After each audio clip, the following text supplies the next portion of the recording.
I'm Sam from Cultaholic, and this is Graded for Friday Night SmackDown, where I take a look at the show segment by segment and award each little bit of grade from A+ to F. Now, it's a bit of a strange SmackDown this week. Well, it's a go-home show primarily for Clash of Champions, so you know what go-home shows are like. They can either be full of stuff or they can be pretty barren. This one is a little bit in the middle, which felt a bit weird because, you know, we've had that really big through story SmackDown for a few weeks where there's just so much going on. This week was pretty simple, pretty straightforward, but a lot happened. So without any further ado, let's crack on with it. Hit the intro.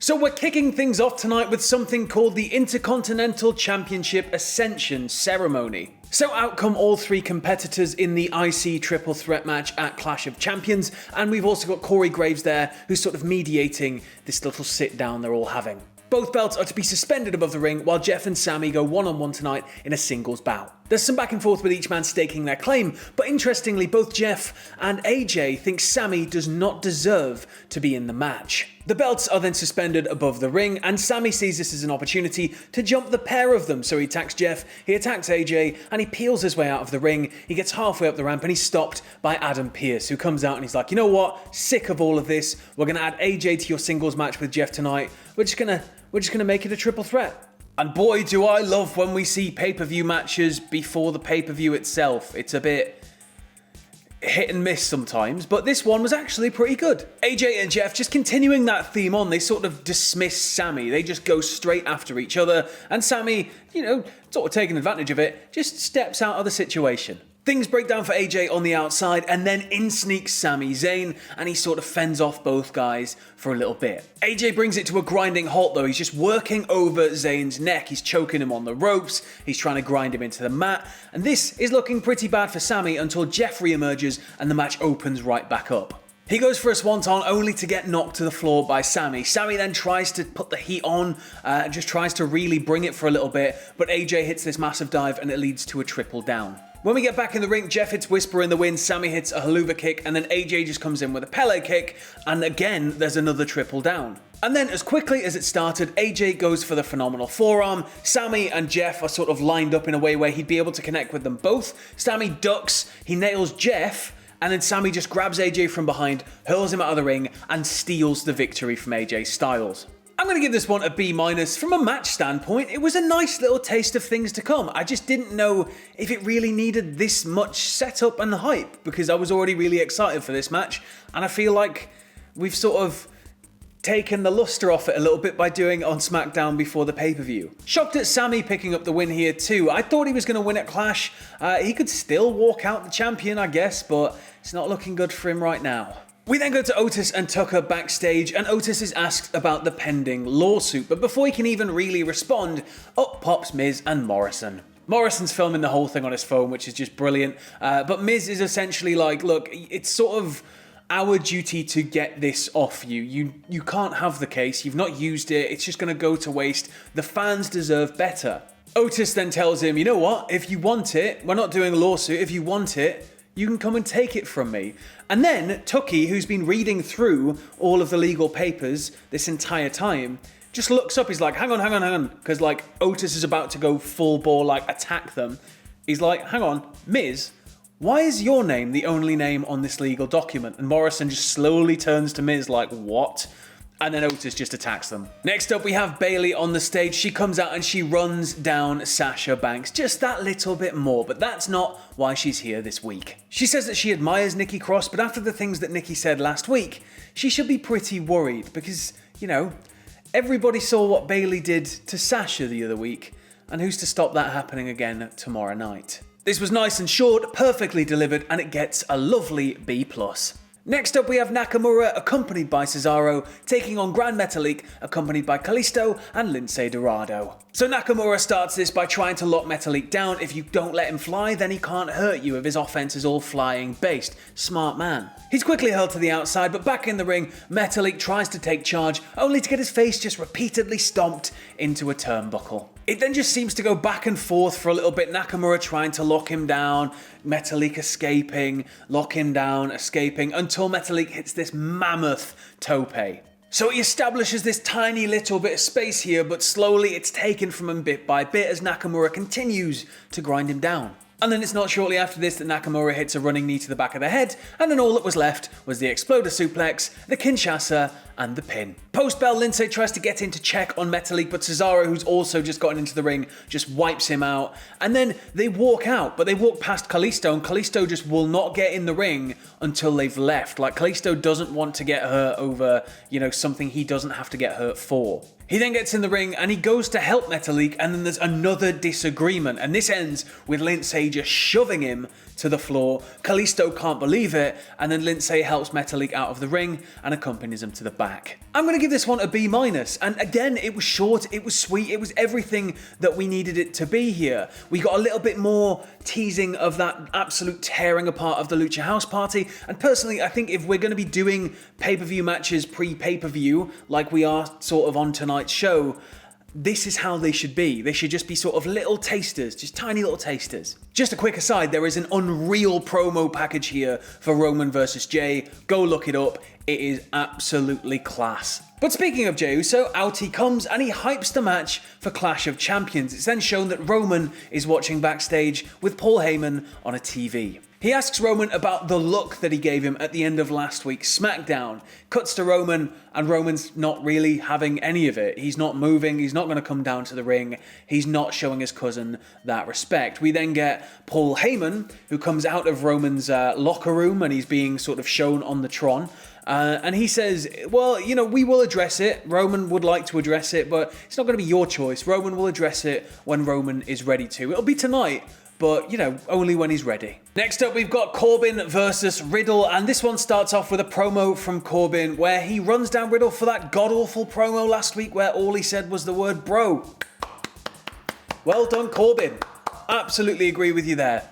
So Riddle immediately jumps Corbin, I think before the bell, and he dumps him to the outside. But once we get going, once we get back in the ring, Corbin starts to try and put some distance between them. But ultimately, Matt Riddle is going to take you where Matt Riddle wants you to go. And that is over the announce table heading into the break.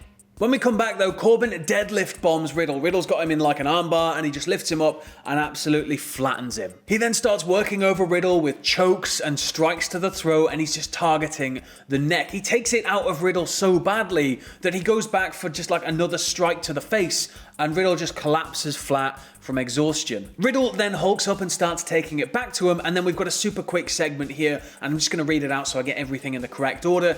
He hits a senton, he hits a knee, but then Corbin gets a deep six. That doesn't touch the sides though. He's just straight back up. He's powered out of it. He goes for the floating bro, but Corbin gets the knees up, hits the end of days, and that is that. Post-bell, Kayla gets him on the mic and he's like, you know what? I'm not going to let this stop me. I will push forward. Don't worry about me. I'm going to give this one a B-. While it wasn't the most revolutionary match, I liked the little things, like the little attention to detail, like Riddle just collapsing from the sustained abuse. That was great. I also really like that Corbin's coming across as a more dominant character here. He's stronger. He's gotten a pretty good win here over Matt Riddle. Now, it may sound like I'm on meth here, but maybe a good stop for Corbin after Clash of Champions, after all of this, moving forward, is the IC title scene. Because that's going to pretty much soft reset at Clash of Champions anyway, once we have a definitive winner of the belt. And I really like David versus Goliath matches. I think Corbin could bring a lot to that picture. Next up, we've got Alexa Bliss versus Lacey Evans,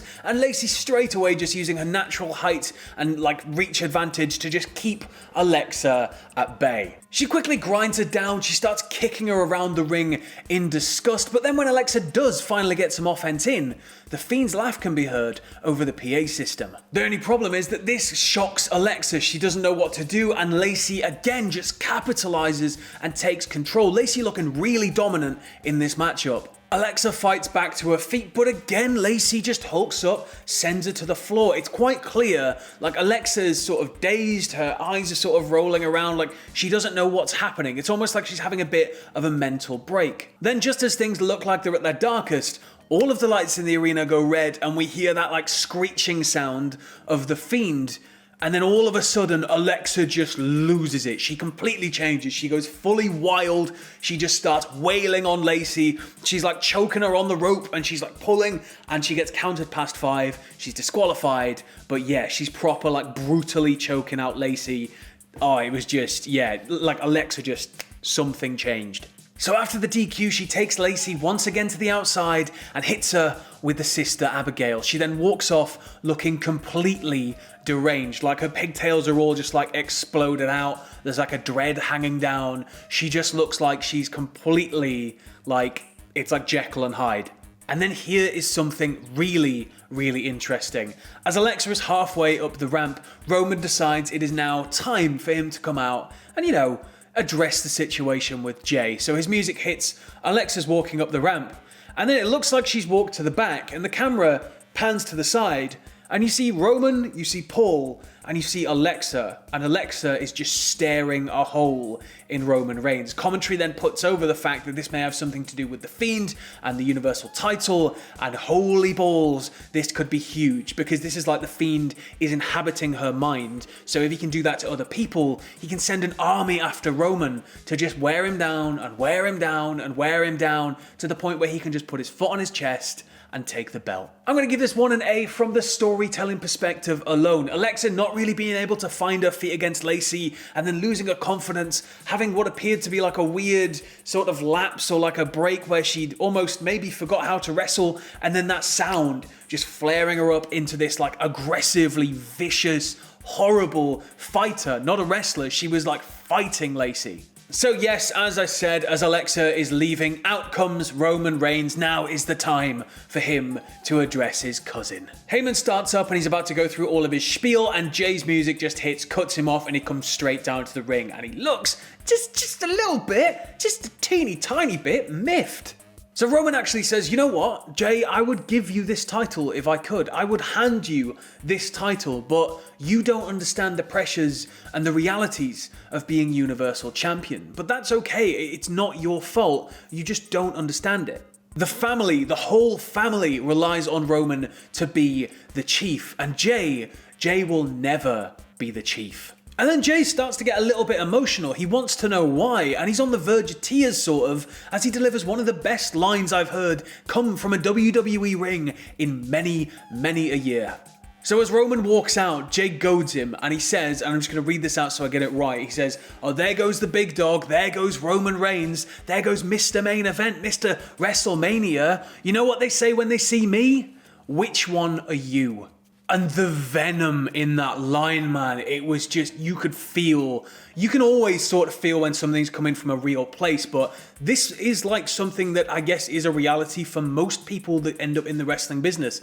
You're not gonna be the champion, probably. Like, there's only a select few people. It's like getting signed to a record label. You might get an album or two, but, you know, it doesn't guarantee that you're gonna be the next Metallica. And that must just suck when it's like, why not me? Like, what's wrong with me personally that I'm not the guy that can hold that belt? He then promises that he'll beat Roman at Clash as Roman and Heyman make their way back through the curtain, and he stands at the top of the ramp, poses, and Roman reappears, Superman punches him and wipes him out. Gets right in his face as well. And then Roman says to him, I don't just feed my kids with this title, I don't just feed your kids with this title, I feed our whole family with this title. You will never take my place at the head of the table. And that was the end of SmackDown.